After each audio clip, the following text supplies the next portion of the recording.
মোৰ গুৰু কুন্তলা কল্যাণী সন্দিকৈ তেখেতৰ পৰা মই আনুষ্ঠানিক শিক্ষা পোনপ্ৰথমবাৰৰ কাৰণে গ্ৰহণ কৰিছোঁ। গলপতাটো আচলতে পুৰুষৰহে অলংকাৰ, গতিকে সেই নাচনীজনী গলপতাটো পিন্ধোৱাটো মানে প্ৰযোজ্য নহয়। আমাৰ এটা ভুল ধাৰণা আছে যে গামখাৰু পিন্ধে বুলি কয় নাচনীয়ে, আচলতে মুঠি খাৰুযোৰহে পিন্ধে নাচনী এগৰাকীয়ে। সেইকাৰণে মই নাচনীসকলক কওঁ মানে সদায় হাঁচতিখনত এখন তামোল সদায় ৰাখিব লাগে, যিটো পৰম্পৰা।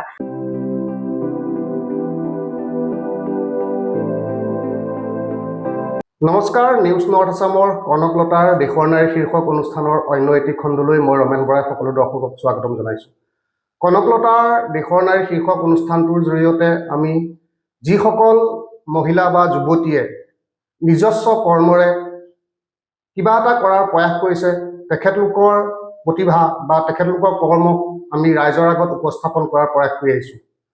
আৰু আজি আমি এগৰাকী এনেকুৱা অতিথিক আমাৰ এই অনুষ্ঠানটোৰ অতিথি কৰিছোঁ, যিগৰাকীয়ে অসমীয়াৰ বাপতি সাহোন বিহুৰ নাচ প্ৰশিক্ষণ প্ৰদানেৰে অসমৰ ইমূৰৰ পৰা সিমূৰলৈ যথেষ্ট সুনাম অৰ্জন কৰিবলৈ সক্ষম হৈছে। আৰু সেইগৰাকী হৈছে সকলোৰে প্ৰিয় তথা সকলোৰে পৰিচিত নীলম নিৰ্মালী বাইলুং। আপোনাক আমাৰ অনুষ্ঠানলৈ স্বাগতম জনাইছোঁ। নমস্কাৰ, ধন্যবাদ।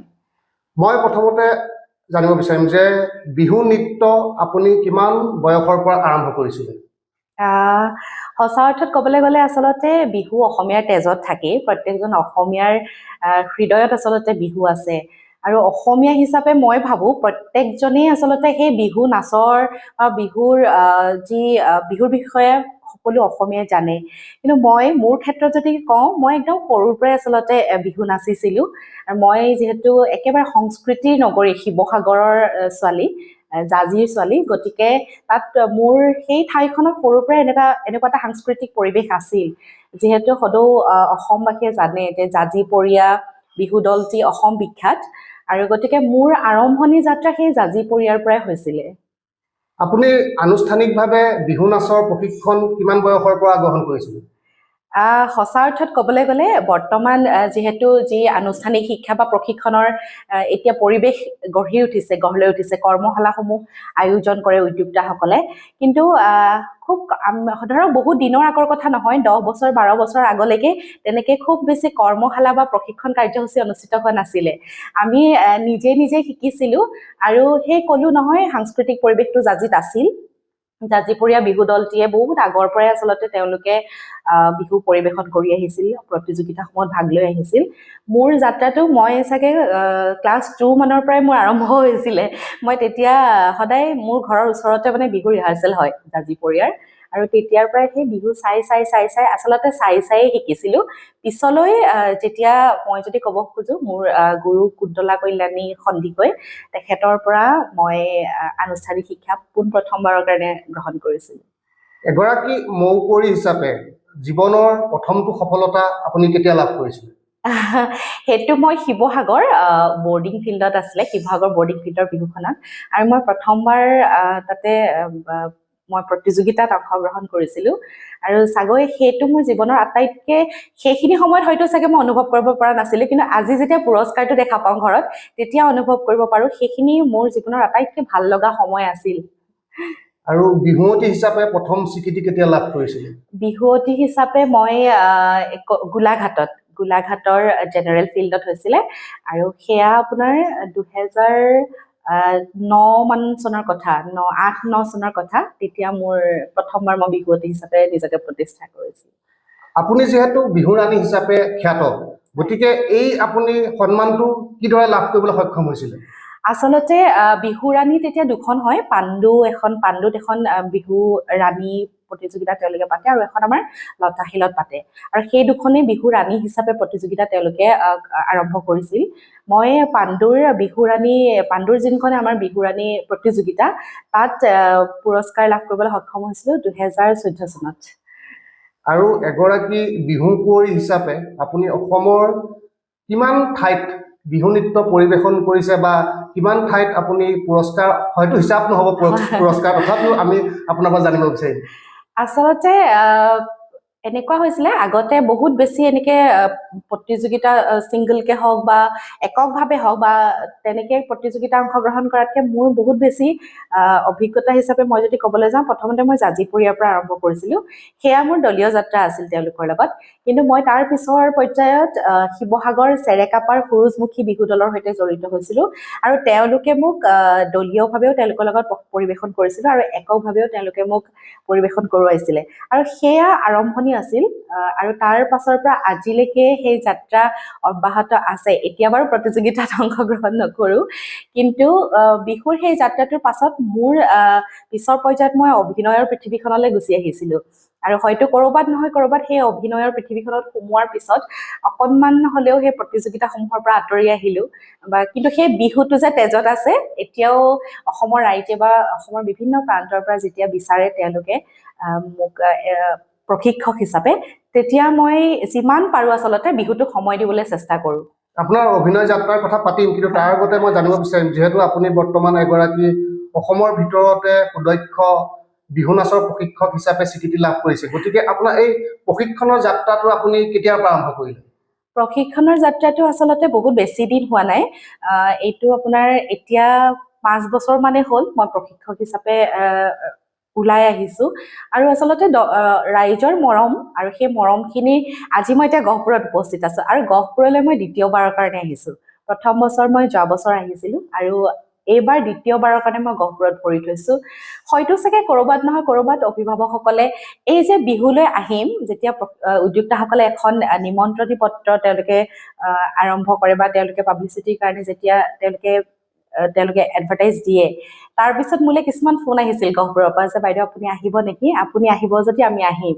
আচলতে সেই মৰমখিনি মোৰ কাৰণে আশীৰ্বাদ আৰু হয়তো ক'ৰবাত নহয় ক'ৰবাত সেই মৰমখিনিয়ে মোক এই ফিল্ডখনত কাম কৰি যাবলৈ সাহস দিয়ে এগৰাকী প্ৰশিক্ষক হিচাপে আপুনি অসমৰ ইমূৰৰ পৰা সিমূৰলৈকে ঘূৰি ফুৰিছে বহুতক প্ৰশিক্ষণ প্ৰদান কৰিছে মই আপোনাৰ পৰা জানিব বিচাৰিম যে এই প্ৰশিক্ষণৰ কালছোৱাত আপোনাৰ জীৱনৰ অতিকে ভাল লগা মুহূৰ্ত বা আপোনাৰ জীৱনৰ অতিকে কৰুণ মুহূৰ্ত কিবা তেনেকুৱা আছে নেকি আচলতে মুহূৰ্তবোৰ সদায় বিশেষ হয় আৰু ভাল লগা মুহূৰ্ত আচলতে সেইখিনি যিখিনি সময়ত 200-300 ল'ৰা ছোৱালীয়ে আহি মই বিশেষকে কণমানি নাচনীসকলৰ কথাই কওঁ সেই মৰমত যেতিয়া আহিবৰ দিনা সাৱটি ধৰেহি গুৰু সেৱা কৰে ভাবোঁ জীৱনৰ চাগে শ্ৰেষ্ঠতম অৰ্জন সেইখিনি তেনেদৰে মই ভাবোঁ আৰু এগৰাকী প্ৰশিক্ষক হিচাপে আমাৰ আচলতে শিকি জীৱনত কেতিয়াও শেষ কৰিব নোৱাৰি শিকি আমিও আছোঁ পিছৰ পৰ্যায়লৈ জীৱনৰ শেষ উশাহটোলৈকে আচলতে আমি শিকি থাকিম কিন্তু কথাটো হৈছে এই যি সম্যক জ্ঞান সেই সম্যক জ্ঞানেৰে আচলতে এই নৱপ্ৰজন্মৰ কণমানিসকলক কিবা এটা শিকোৱাৰ ক্ষুদ্ৰতম প্ৰচেষ্টাহে আচলতে যে ভৱিষ্যতৰ তেওঁলোকে আমাৰ এই বিহুটোক আগুৱাই লৈ যাব লাগিব প্ৰচাৰ বা প্ৰসাৰৰ ক্ষেত্ৰত আমাৰ পিছৰ প্ৰজন্ম হিচাপে তেওঁলোকে আগুৱাই লৈ যাব লাগিব সেইবাবে আমাৰ ক্ষুদ্ৰতম প্ৰচেষ্টাহে যে আমি যি জানো বিহুটোক সঁচা অৰ্থত বিহুটোনো কি বিহু নাচনো কি সেই বিষয়ে যাতে বাহিৰলৈ যোৱাৰ লগে লগে অসমৰ বাহিৰত যোৱাৰ লগে লগে এই কণমানিসকলে যাতে তেওঁলোকক বিহুটোনো কি যাতে অকণমান হ'লেও বুজাব পাৰে বা জনাব পাৰে তাৰে আমাৰ এক ক্ষুদ্ৰতম প্ৰচেষ্টা আচলতে পৌৰাণিক বিহু নাচ আৰু বৰ্তমানৰ বিহু নাচৰ মাজত আপুনি কিবা তেনেকুৱা পাৰ্থক্য দেখা পাইছে নেকি যিহেতু আপুনি কম বয়সত ক্লাছ 2ৰ পৰা আপুনি বিহু নৃত্য আৰম্ভ কৰিছিল তেতিয়া দিনৰ বিহু নৃত্য আৰু বৰ্তমান দিনৰ বিহু নৃত্যৰ মাজত আপুনি কিবা পাৰ্থক্য বৰ্তমান দেখিবলৈ পাইছে নেকি সঁচা অৰ্থত ক'বলৈ গ'লে আচলতে বিহুটো স্বতঃস্ফূৰ্ত বিহু অসমীয়াৰ প্ৰাণত থাকিলে বিহুটো সেই হিচাপত আচলতে মানুহে ফূৰ্তিৰে নাচাটোৱে আচলতে নাচ বিহু নাচ আৰু এতিয়াহে আচলতে সময়ৰ প্ৰাসংগিকতা নে কি মই ক'ব নাযাওঁ আমাৰ বহুত ক্ষেত্ৰত বিহুক লৈ বিতৰ্ক হয় সেই ক্ষেত্ৰত এগৰাকী নাচনী হিচাপে মোৰ কেতিয়াবা দুখ লাগে বিহুটো জানো বিতৰ্কৰ বিষয় হয় কেতিয়াও নহয় আৰু মই যদি ক'বলৈ যাওঁ সেই সৰুৰ পৰা আৰম্ভ কৰা বিহু নাচ আৰু বৰ্তমান বিহু নাচ সেইখিনিৰ মাজত পাৰ্থক্য হিচাপে মই এইটোৱে ক'ম আগতে আমি মনৰ উল্লাসত বিহু নাচিছিলোঁ বিহুত কোনো গ্ৰামাৰ নাছিল কিন্তু বৰ্তমান বিহু নাচ আমি শিকাবলৈ যাওঁতে কিছুমান বস্তু আমি চাব লগা হৈ যায় যিহেতু আমাৰ বিহু বিশেষজ্ঞসকলে বিহুটোক লৈ কিছুমান নিয়ম তেওঁলোকে উলিয়াইছে সময়ৰ সৈতে খোজ মিলাবলৈ হওক বা তেওঁলোকৰ প্ৰতি সন্মান জনাই হওক সেইখিনি আমি ক'ৰবাত নহয় ক'ৰবাত মানি ল'ব লগা হয় কিন্তু এগৰাকী নাচনী হিচাপে মোৰ ক'ৰবাত সেই দুখটো থাকি যায় বিহুটোক আমি ব্যাকৰণৰ ভিতৰত নোসোমোৱালে নহয়নে এগৰাকী বিহু নাচনী আৰু এগৰাকী বিহু প্ৰশিক্ষক, এই দুইটাৰ ভিতৰত আপুনি নিজকে কি বুলি পৰিচয় দি বেছি ভাল পাব? মই এগৰাকী বিহু নাচনী হিচাপে মানে মই কৈ ভাল পাম যে মই বিহু নাচি ভাল পোৱা এজনী ছোৱালী। আৰু আপুনি অভিনয়ৰ কথা কৈছিলে, গতিকে অভিনয় যাত্ৰা আপুনি কেতিয়াৰ পৰা আৰম্ভ কৰিছিলে? অভিনয় যাত্ৰা মোৰ আৰম্ভ হৈছিল 2012 চনৰ পৰা। আৰু মই গুৱাহাটীত শিৱসাগৰৰ পৰা গুৱাহাটীমুখী যাত্ৰা আৰম্ভ হৈছিল সেইখিনি সময়তে। আৰু মোৰ ৰং চেনেলত প্ৰথমখন চিৰিয়েল মই কৰিছিলোঁ। তেতিয়া সকলোৱে মানে সেইখিনি সময়ত যিসকলে চিৰিয়েল চাই খুব সেই ৰঙৰ আছাম ফাইটছ বেক আৰু FIR, তেতিয়া ক্ৰাইমৰ ওপৰত খুব সেইখন চিৰিয়েল বহুত জনপ্ৰিয় আছিল। সেয়া মোৰ আৰম্ভণি যাত্ৰা। কিন্তু মেগা চিৰিয়েল হিচাপে যদি ক'বলৈ যাওঁ, এজ এ লিড কেৰেক্টাৰ মই মুন্না আহমেদৰ সংযোগ নামৰ চিৰিয়েলখনৰ পৰা আৰম্ভ কৰিছিলোঁ ৰং চেনেলত। আৰু আপুনি তেনেকে বোলছবি বা টেলিফিল্মত অভিনয় কৰাৰ অভিজ্ঞতা হৈছিল নেকি? বোলছবিত অভিনয় কৰাৰ অভিজ্ঞতা এখন চিনেমা আমাৰ কাম চলি আছে বৰ্তমান। সেই চিনেমাখন মই এতিয়া গোটেই ডিটেইলছ কৈ নিদিওঁ বাৰু, কিন্তু সেই চিনেমাখন এতিয়া আহি আছে। আমাৰ শ্বুটিং ইতিমধ্যে শেষ হৈছে। আৰু টেলিফিল্ম বা শ্বৰ্ট ফিল্ম মই কৰিছোঁ। শ্বৰ্ট ফিল্ম এখন মই ক'ভিডৰ সময়ত আমি এখন শ্বৰ্ট ফিল্ম কৰিছিলোঁ, যিখনে এতিয়া ৰাষ্ট্ৰীয় পৰ্যায়ত মনোনয়ন তেওঁলোকে লাভ কৰিছে শ্বৰ্ট ফিল্ম কেটেগৰীত। আৰু সেইখন আপোনাৰ আমাৰ ক'ভিড সময়ত সামগ্ৰিক সচৰাচৰ সাধাৰণ মানুহখিনিৰ যিমানখিনি অসুবিধাৰ সন্মুখীন হৈছিল, তাৰ এটা কাহিনীৰে আচলতে লৈ যোৱা হৈছে।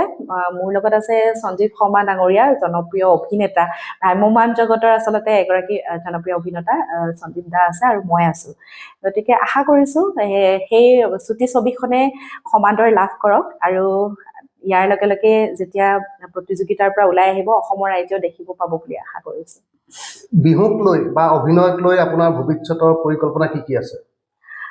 বিহুক লৈ বা অভিনয়ক লৈ ভৱিষ্যত পৰিকল্পনা বুলি কৈ আছে, বিহুটো আচলতে বিহুক লৈ মোৰ এইটোৱেই যে মই নৱপ্ৰজন্মৰ কণমানিসকলক যিমানখিনি পাৰোঁ, যিমানখিনি জানো, শিকিব পাৰিছোঁ, সেইখিনি ভৱিষ্যতেও দি যাম। তেওঁলোকে যিসকলে বিচাৰে সেইখিনি ঠাইত গৈ মই মোৰ ফালৰ পৰা মই যিমানখিনি পাৰোঁ কৰি যাম। অভিনয় বুলি ক'বলৈ গ'লে আচলতে মোৰ এটা সপোন আছে, এখন সৰুকৈ হ'লেও অভিনয়ৰ স্কুল খোলাৰ।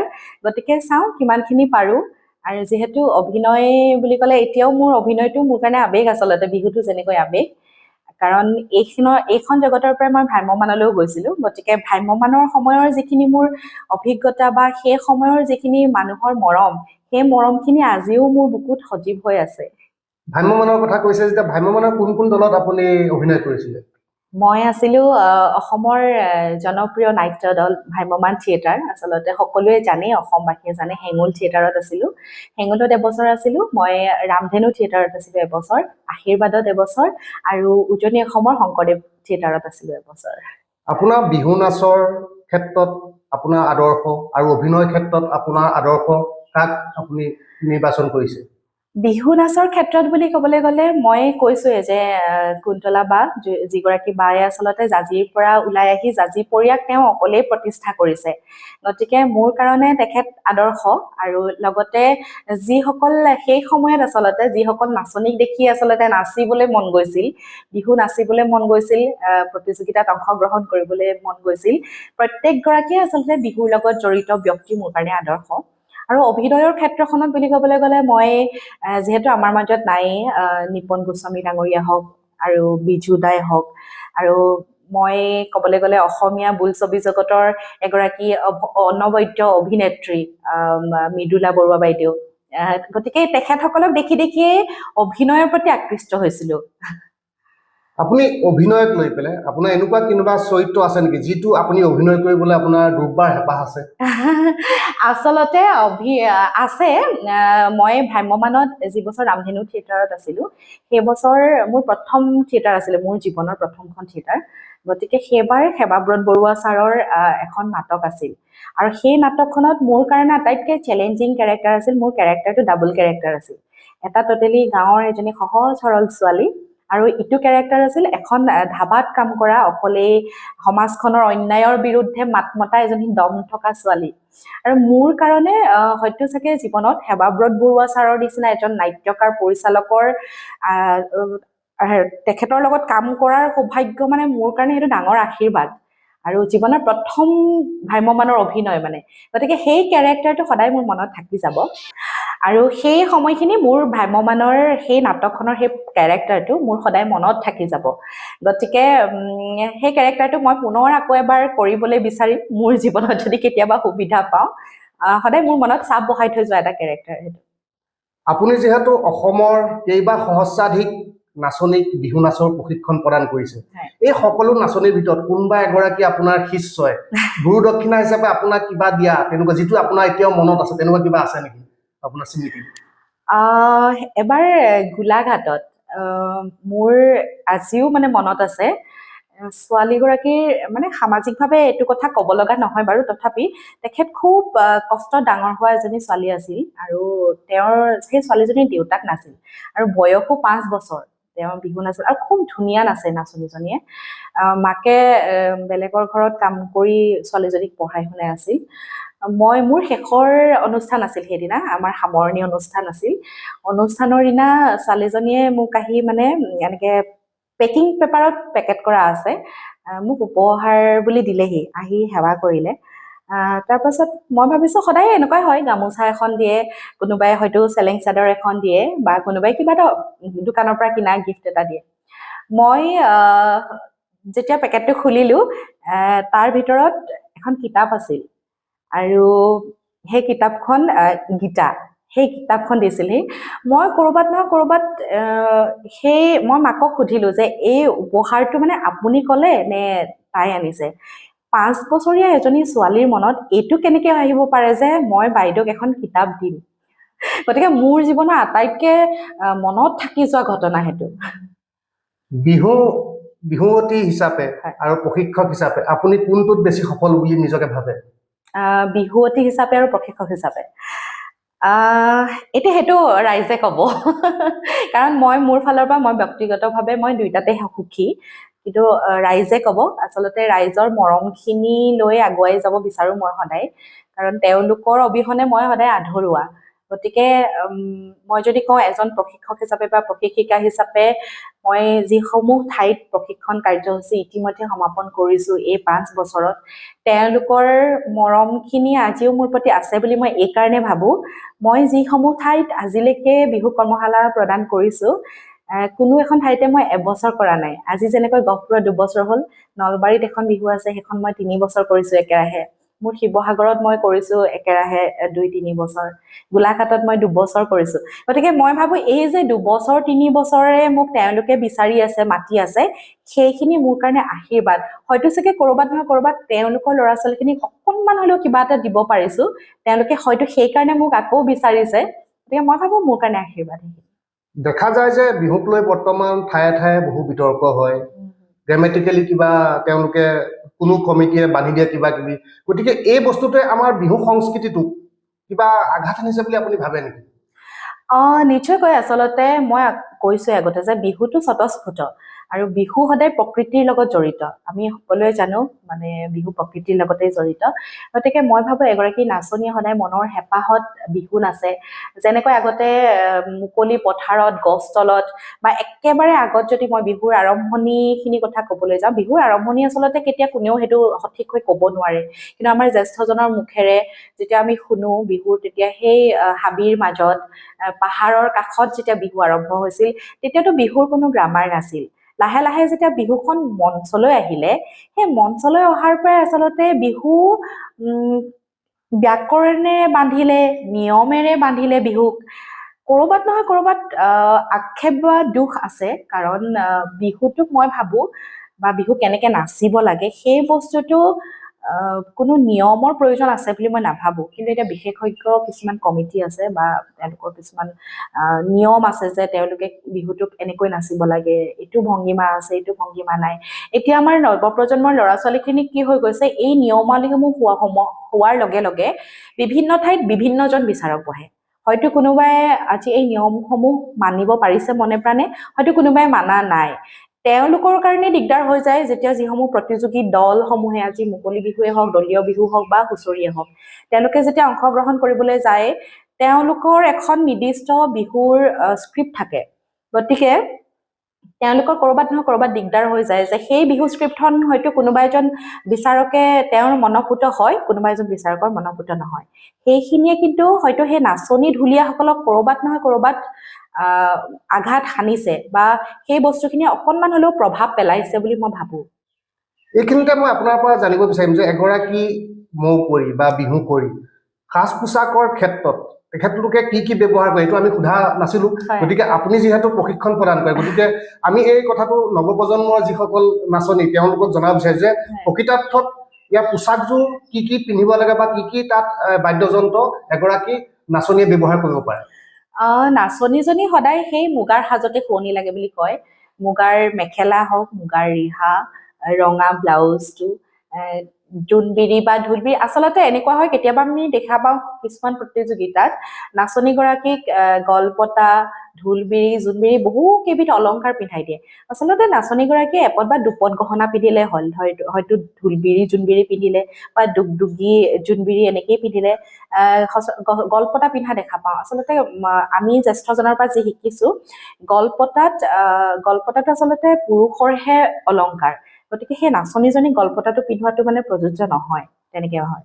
আৰু সেয়া মুঠি খাৰুযোৰ, আমাৰ এটা ভুল ধাৰণা আছে যে গামখাৰু পিন্ধে বুলি কয় নাচনীয়ে, আচলতে মুঠি খাৰুযোৰহে পিন্ধে নাচনী এগৰাকীয়ে। মুঠি খাৰুযোৰ সচৰাচৰ গামখাৰুযোৰতকে অকণমান সৰু হয়, সেই মুঠি খাৰুযোৰ পিন্ধে।